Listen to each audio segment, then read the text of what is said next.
శ్రీమాత్రే నమః. అందరికీ నమస్కారం అండి. బాపూజీ మాస్టర్ గారిది సహజ మార్గాలు సిద్ధాంతాలు అని చెప్పేసి ఒక బుక్ ఉందండి. ఆ బుక్లో ఇది కొన్ని మాస్టర్ గారిది అంతర్వాణిలో చెప్పబడింది. ఈరోజు అంతర్వాణి మాస్టర్ గారిది.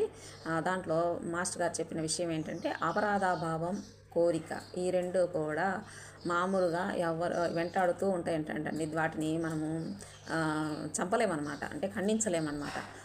దాన్ని ఎలా దూరం చేయగలము, వాటి నుంచి మనం ఎలా అంటే ఈ మా హార్ట్ఫుల్నెస్ మెడిటేషన్లోనే దానికి సాధ్యమవుతుంది అని చెప్తున్నారు బాపూజీ మాస్టర్ గారు.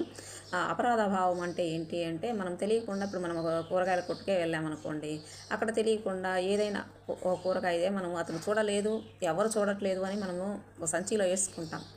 కానీ అది నీకు తెలుసు, ఆ ఇంటికి వచ్చాక అది ఒక అపరాధ భావం నేను వెంటాడుతూ ఉంటుందన్నమాట. నేను ఈ తప్పు చేశాను అని.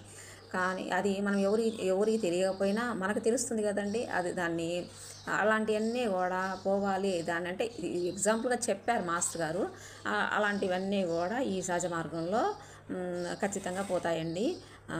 అదే మాస్టర్ గారు చెప్తారు, వీటిని జయించవచ్చు మనం ఒక నుంచి తీసుకోవడం ఏముంది అని చెప్పేసి మాస్టర్ గారు అంటారు అనమాట. ఇదండి. బాయ్ అండి. Thank you for watching.